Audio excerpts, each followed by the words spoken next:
Cina itu tidak ikut IMF dan tidak ada hubungan dengan World Bank di awal tahun 90-an. Sewaktu menyalakan engine ekonominya, mereka menjalankan strategi Tiananmen Papers. Apa itu strategi Tiananmen Papers? Sebentar kita jelaskan. Boleh kita lanjut dulu dengan pertanyaan lagi? Sekarang kembali ke Trump. Trump dapat dana 2,2 triliun dolar dan Fed bersiap meluncurkan dana talangan tersebut. Dari mana ya dana tersebut? Kita semua tahu bank sentral adalah a lender of a last resort.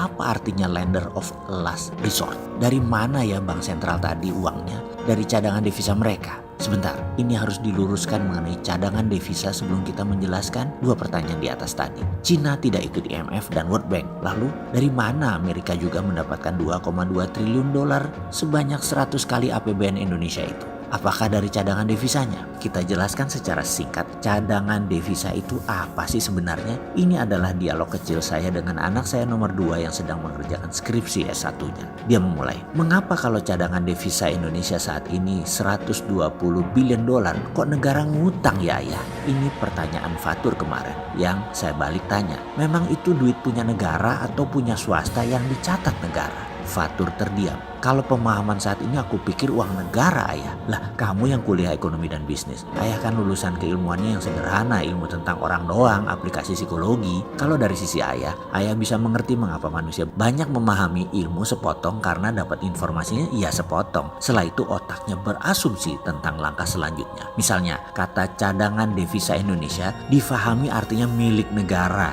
Sementara di BI kesannya ada uang 120 billion milik Indonesia. Bener deh, kalau ada uang 120 billion di tangan BI, nggak mungkin rupiah jebol ke 16.500-an seperti saat ini. Indonesia itu bergantung impor pangan dan impor bahan bakar migas. Dosisnya parah, 60% kebutuhan bahan bakar kita impor. Kalau pangan mungkin sampai 30% kebutuhan nasional impornya dan terus trennya naik. Ini gagal pemerintahnya ya ayah? Fatur bertanya. Oh enggak mas, beda gagal sama tidak mengerjakan atau tidak paham. Demikian saya mulai sontoloyo. Jadi rupiah bagaimana ke depannya untuk menahan jatuhnya rupiah? Nah, anak kecil seperti Fatur mulai peduli otaknya. Negara saja nggak pernah nanya beginian dalam otak mereka. Kalau negara memikirkan serius, rasanya selesai, pasti jadi kuat ekonomi dan rupiahnya. Kecuali lemah ini memang maunya mereka supaya dolar jadi 18.000 misalnya, karena strategi ekonomi nasional supaya daya saing ekspor naik. Ya bisa juga, kita lihat saja hasilnya nanti. Ini karena strategi atau karena kegeblekan mengelola negara. Kalau 120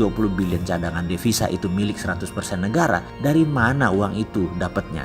Begitu Fatur bertanya. Begini, yang ekspor itu negara atau swasta sih mas? Saya bertanya. Ya swasta, jadi yang dagang swasta itu misalnya siapa? Adaro, Sinarmas gitu kan? Ya uangnya di mereka. BI itu hanya mencatat saja uang dolarnya masuk dan keluar. Jadi 120 billion yang dipegang itu terbanyak ya swasta. Cadangan devisa artinya uang dolar berada di Indonesia. Begitu baca simpelnya. Kalau punya tabungan beneran harta di BI atau di Menq segitu, ya nggak mungkin negara jago hutang seperti sekarang untuk menutupi anggaran. Apalagi kemarin untuk corona, ngutang terbesar dalam sejarah Indonesia. Dahsyat. Yang bayar cicitmu aja belum terlunas tur, karena memang nggak punya muscle knowledge kalau negara saat ini dalam keadaan perang, dalam economic at war. Dan kalau dibilang ini war time, ngeyel mereka pejabat itu. Kita dibilang nyinyir, apalagi sama fans buzzernya yang fotonya gambar anjing. Parah mereka itu. Dianggap orang yang beda sama junjungannya, dianggap bodoh. Padahal yang bodoh ya mereka itu sendiri. Mereka nggak punya pengetahuan apa-apa. Mending kita beda pendapat. Ya sudahlah, lihat aja tahun 2020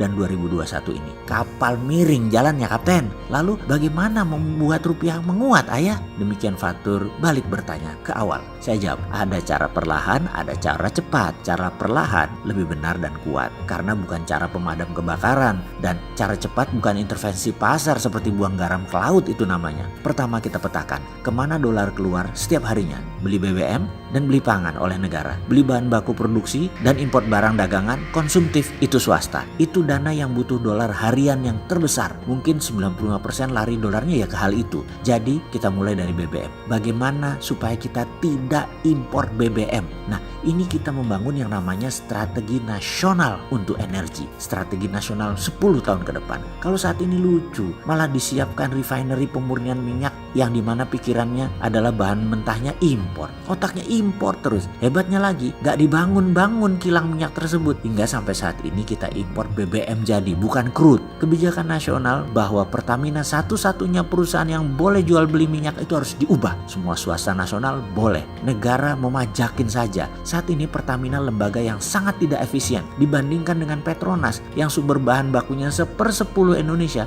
Profitnya lebih bagus dari Pertamina. Jadi ikutkan swasta nasional membangun ketahanan energi nasional. Jangan dimonopoli Pertamina. Negara itu di atas Pertamina. Kalau sekarang Pertamina adalah negara. Lah kebalik-balik nggak tuh? Swasta harusnya boleh punya kilang minyak sendiri, punya refinery sendiri, distribusi channel sendiri. Swasta boleh bangun refinery berbahan baku kondensat, light oil, dan gas alam dikonversi jadi BBM. Teknologi hydrocracking itu murah dan bisa skala mini. Bisa 10.000 barel per hari, bisa 5.000 barel per hari, dan ada bahkan yang 1.000 barel per hari. Dan itu bisa at site, di sumur tambang, di mine mouth. Gak ada biaya distribusi bahan mentahnya. Dengan mengubah semua kondensat dan gas alam di Indonesia, ini bisa mengurangi unsur impor. Mungkin 800.000 barel per hari kita impor, tinggal 200.000 barel per hari importnya. Strategi ini mungkin tidak menghasilkan dolar, tapi strategi ini mereplace dolar, menggantikan impor. Pengaruhnya besar banget dalam fluktuasi mata uang karena mendadak demand beli dolar berkurang. Sekarang kebutuhan dolar malah negara sendiri yang beli. Lah lucu, diintervensi jual dolar di pasar tetapi dibeli lagi oleh negara untuk dana impor. Fatur mantuk-mantuk kepalanya, lalu dia bertanya, "Lalu ayah, semua ini sudah bicara ke pejabat negara?" Saya jawab, "Gak pernah berhenti ayah mencintai negeri ini, Tur. Solusi ini sudah berkali-kali ayah usulkan dan terus akan ayah usulkan. Gak ada bencinya ayah sama negara ini, termasuk pemimpinnya. Namun kalau gak didengar mau ngomong apa? Tapi jangan takut, ayah terus bunyi hanya untuk membuktikan kita berkontribusi. Yang mencatat bukan kita, Tur, nanti turunan kita yang melihat, anak cucu cicit kita yang melihat. Kita pejuang, kita sudah melakukan semampu kita walau itu tidak menghasilkan apa-apa dan kita tidak berharap apa-apa kecuali yang terbaik buat bangsa." Itulah dialog singkat saya yang semoga sahabat mulai memahami pertanyaan di awal. Apakah Cina membangun negaranya pakai surplus perdagangan cadangan devisanya? Jawabannya tidak,